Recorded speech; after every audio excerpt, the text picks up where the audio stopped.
बिस्मिल्लाहिर्रहमानिर्रहीम। अजीज तलबा अस्सलाम वालेकुम। मैं खुर्रम रजा, आप देख रहे हैं मेरा YouTube channel Urdu class with Khurram. हाजिर हुआ हूँ आज एक नए उन्वान के साथ। आज का हमारा उन्वान है मेरा एल्बम। ये हमने उन्वान लिया है 12वीं जमात की गुलजार उर्दू से। सिंफ के एतबार से ये एक इंशाइया है। आज इस लेक्चर में हम पढ़ने जा रहे हैं मुसन्निफ का तारुफ और मशकी सवालात के जवाब, इक्तबास की तशरीह, MCQs और अल्फाज और तराकीब के जुमले।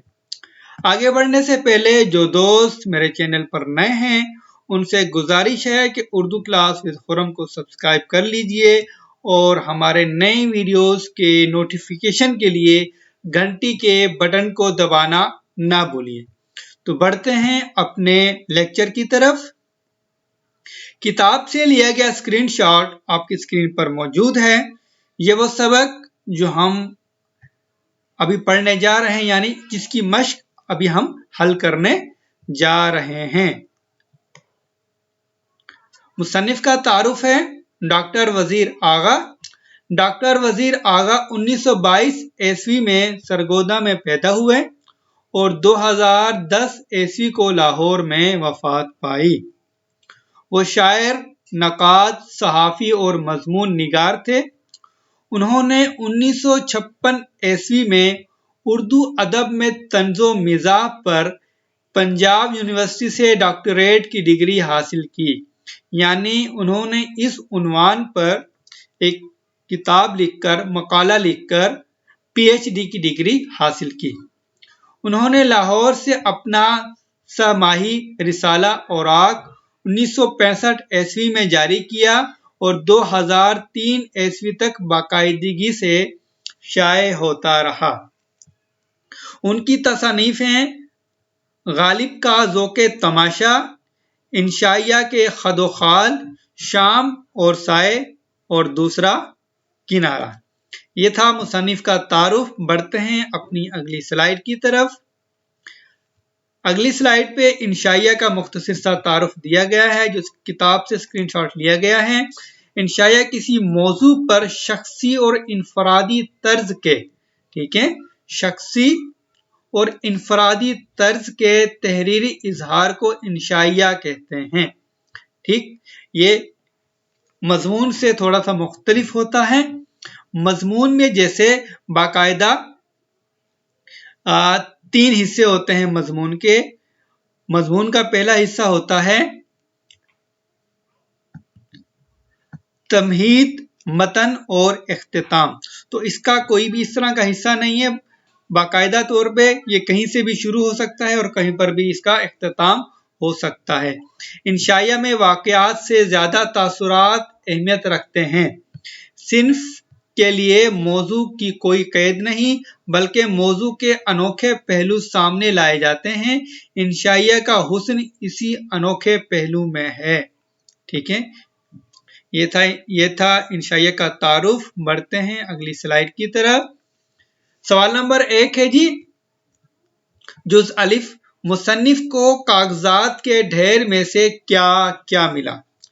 जवाब है मुसन्निफ को कागजात के ढेर में से अखबारों के तराशे, तकारीब के दावत नामे, दोस्तों के खुतूत, अधूरी नज़में, नामुकम्मल मज़ामीन के मुसव्वदे, होटलों के बिल और रसीदें वगैरह। ठीक है, ये वो तमाम चीजें थी जो मुसन्निफ को कागजात के ढेर में से मिली थी। बढ़ते हैं जुज़ बे की तरफ। जुज़ बे है, एल्बम के पहले सफ़े पर किसकी तस्वीर दिखाई दी और यह तस्वीर किस मौके पर बनवाई गई थी? ठीक है, तस्वीरी लिखा हुआ है, तस्वीर है। जवाब है एल्बम के पहले सफ़े पर मुसन्निफ की अपनी तस्वीर दिखाई दी या मुसन्निफ को अपनी तस्वीर दिखाई दी। यह तस्वीर उस मौके पर बनवाई गई थी जब उन्हें MA की सनद मिली थी। यानी जब उन्हें MA की डिग्री की जो दी गई थी उस वक्त ये जो है वो तस्वीर बनवाई गई थी। बढ़ते हैं जुज़ जीम की तरफ। जुज़ जीम है, वालिदा की तस्वीर देखकर मुसन्निफ के मुसन्निफ ने किन तासुरात का इजहार किया? जवाब है वालिदा की तस्वीर देखकर मुसन्निफ को बचपन का वो हसीन पल याद आ गया जब उनकी वालिदा हयात थी और पलंग पर बैठी खाना खा रही थी।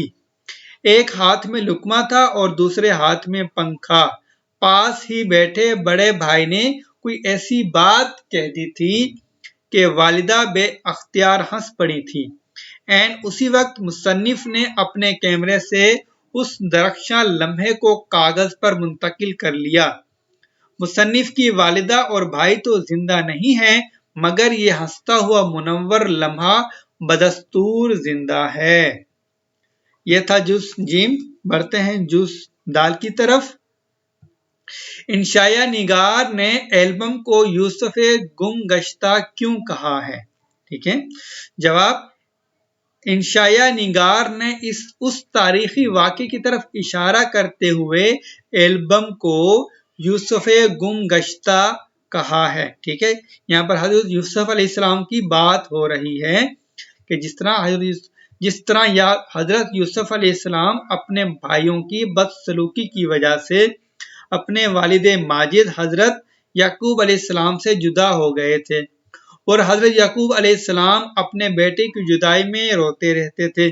तकरीबन 40 बरस बाद यूसुफ अलैहिस्सलाम अपने वालिद को मिले थे।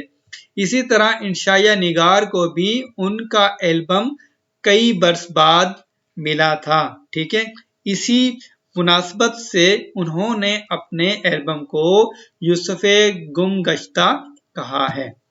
यह था जुज दाल। बढ़ते हैं अगले जुज की तरफ। अगला जुज है इंशाया निगार के ख्याल में एल्बम की सबसे बड़ी खूबी क्या है?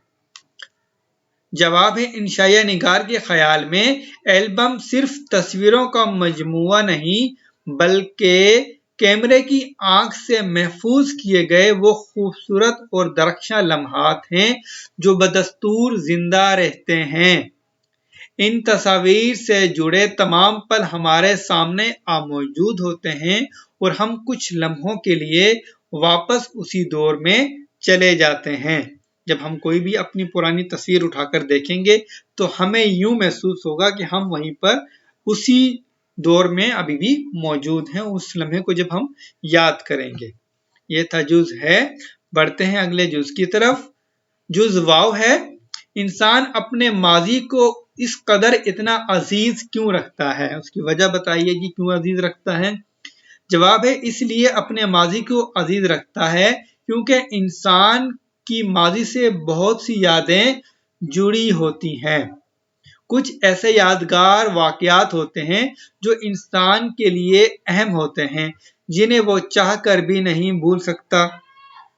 ये वाकयात खुशी के भी हो सकते हैं और गम के भी।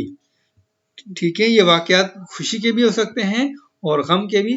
ये था जुज वाव। बढ़ते हैं अगले सवाल की तरफ। सवाल नंबर 2 है दर्ज झैल इक्तबासात की तशरीह बहवाला सियाको सबाक कीजिए। जुज अलिफ है ये मुहिम एक तरह की समंदरी मौज है जो अपने अव्वलीन यलगार में सतह समंदर पर फैली हुई अनगिनत बदनुमा सलवटों पर पानी तो फेरती है, मगर जब इसके बाद रुकती है तो समंदर की सतह पर पहले से भी ज्यादा सलवटें नमूदार हो जाती हैं। सियाको सबाक के हवाले से मैंने एक लेक्चर बनाया हुआ है।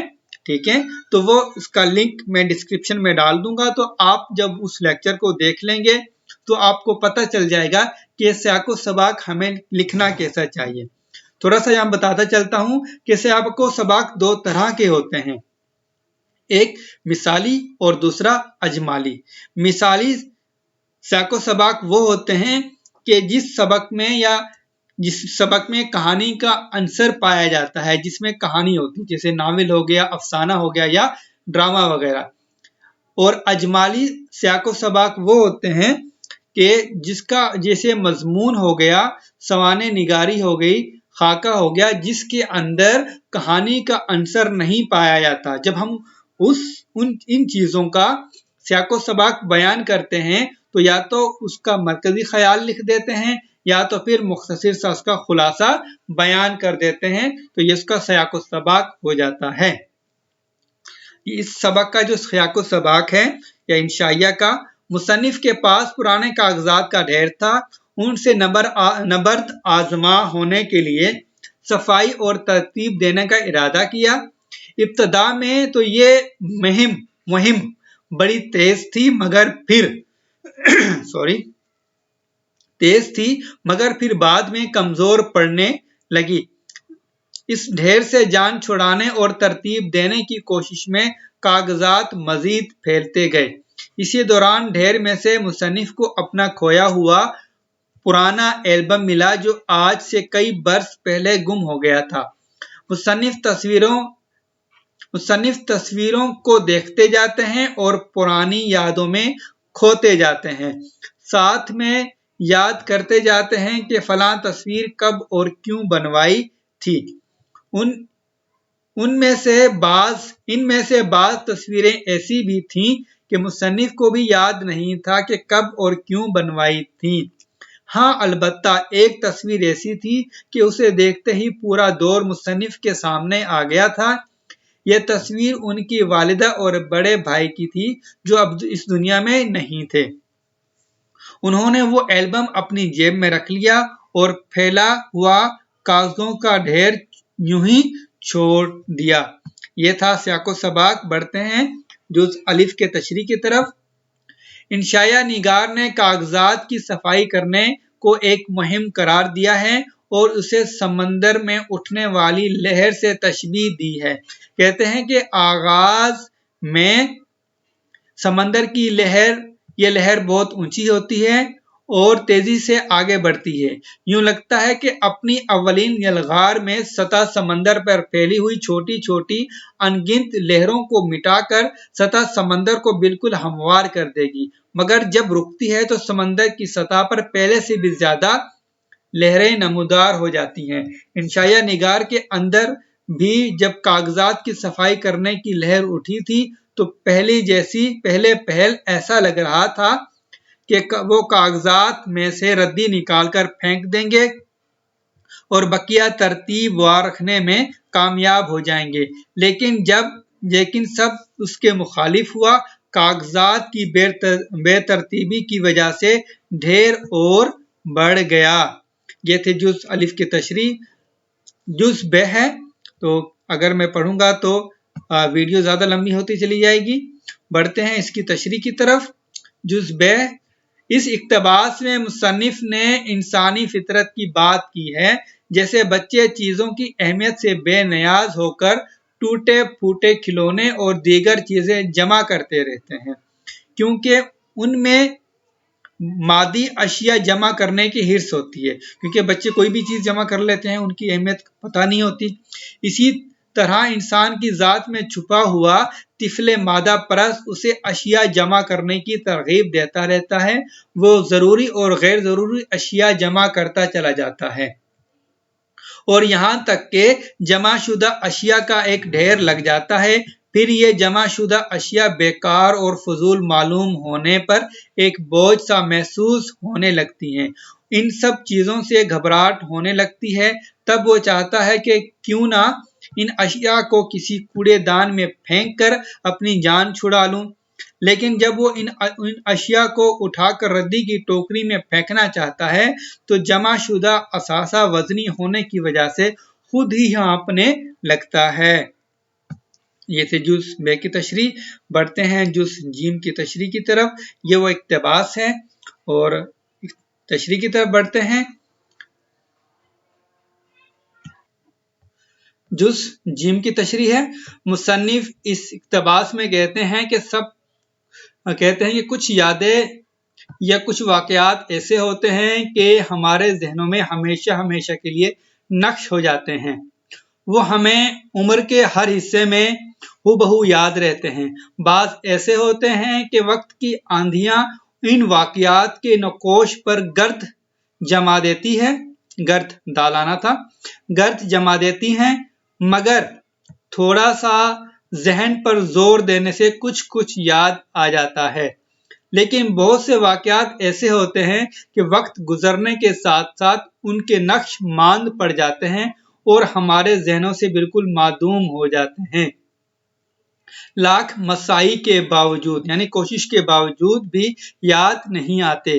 جس طرح مصنف نے اپنے البم میں سے پرانی تصویروں کو دیکھا، ان میں سے کچھ تصویریں دیکھ کر تو فوراً پہچان گئے کس کی ہے اور کس موقع پر بنوائی تھی۔ ان میں سے بعض تصویریں ایسی بھی تھی کہ یاد کرنے پر بھی یاد نہیں آ رہی تھی کہ کب اور کیوں بنوائی تھی۔ یہ تھا سوال نمبر 2 اقتباسات کی تشریح۔ بڑھتے ہیں اگلے سوال کی طرف۔ سوال نمبر 3 ہے درست جواب پر نشان لگائیے۔ تلاشیں بسیار کے باوجود ہاتھ نہ آ سکا، جی کیا تھا؟ البم۔ نمبر 2 ہے میں کاغذات کے ان ڈھیر سے ہو گیا، کیا؟ نبرد آزما۔ نمبر 3 ہے تصویر میں والدہ کے ساتھ پلنگ پر بیٹھے تھے کون؟ جی بھائی جان۔ نمبر 4 کی طرف بڑھتے ہیں۔ نمبر 4 اس سبق میں یہ تصویر اسی جشن آزادی کے موقع پر اتاری تھی سے کیا مراد ہے؟ سے مراد ہے جی دادا جان کے کمرے سے باہر نکلنے کی خوشی کا دن۔ نمبر 5 ہے سبق میں البم کے گہرے غار میں اتر گیا کا کیا مطلب ہے؟ البم میں موجود اپنی پرانی تصویروں کے واقعات میں گم ہو گیا۔ یہ تھے سوال نمبر 3 MCQs۔ بڑھتے ہیں اگلے سوال کی طرف۔ سوال نمبر 4 ہے دیے گئے الفاظ و تراکیب کے جملے معنی لکھتے ہوئے انہیں اپنے جملوں میں استعمال کیجئے۔ لفظ سے یادداشت، حافظہ یا یاد رکھنے کا نشان۔ بچپن کے کئی ایسے واقعات ہیں جو یادداشت کی سرحد پار کر چکے ہیں اور لاکھ مساعی کے باوجود بھی یاد نہیں آتے۔ ضابطہ، قاعدہ، اصول۔ ہمیں کسی بھی موقع پر ضابطۂ اخلاق کا دامن نہیں چھوڑنا چاہیے۔ بدوضع، ناموزوں یا بے ڈھنگا۔ سرکاری ہسپتال کے کچھ بدوضع کمرے بدبو سے بھرے ہوئے تھے۔ مساعی، کوششیں، محنت یا جدوجہد۔ حکومت کی جانب سے مہنگائی پر قابو پانے کی تمام مساعی بے سود ثابت ہوئیں۔ اگلا لفظ ہے جی زیب تن، پہننا۔ وزرائے اعظم حلف برداری کے موقع پر شیروانی زیب تن کرتے ہیں۔ اقامت گاہ، عارضی یا مستقل قیام گاہ یا مولوی صاحب کی اقامت گاہ مسجد سے ملحق ہے۔ اگلا لفظ ہے ضیاء پاش، روشنی ڈالنے والا۔ اسلام کی ضیاء پاش کرنوں سے کفر و شرک کے ظلمت کدوں میں اجالا ہو گیا۔ آج کا لیکچر ہمارا یہاں پر ختم ہوتا ہے۔ امید ہے کہ آپ کو ہماری یہ ویڈیو پسند آئے گی۔ پسند آئے لائک کیجیے گا، اپنی قیمتی آراء ہم تک ضرور پہنچائیے گا اور اپنے دوستوں سے شیئر کیجیے گا۔ بہت شکریہ۔